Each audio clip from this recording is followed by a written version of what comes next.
everyone. At the stake this morning, 17. Yesterday's forecast, 5, with a storm total of 13. Yesterday, I played an animation showing steady snow from the storm ending by 10 a.m. this morning. Turns out it was more like 6 a.m.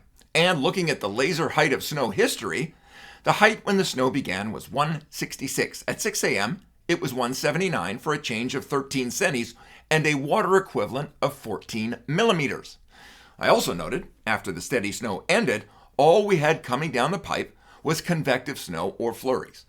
The imagery tells a story. Here's what MTs love to reference as the back edge of the front. Zooming in at 4 a.m., you can see it north of Whistler. This is the 850 flow from the west-northwest. This blobby bundle of convection may deliver a few more centis if we're lucky. You can see the infamous back edge better on the visible image from 9:30 this morning. The dark line is the shadow cast by the higher-topped frontal clouds upon the lower post-frontal clouds. Here's the forecast.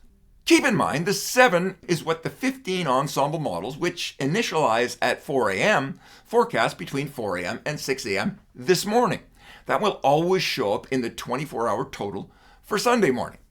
Oh, and a heads up about climatepicker.substack.com, where very soon I will be posting about the mendacious and relentless lying, cheating, and stealing about whether your tax dollars are funding over at the CBC.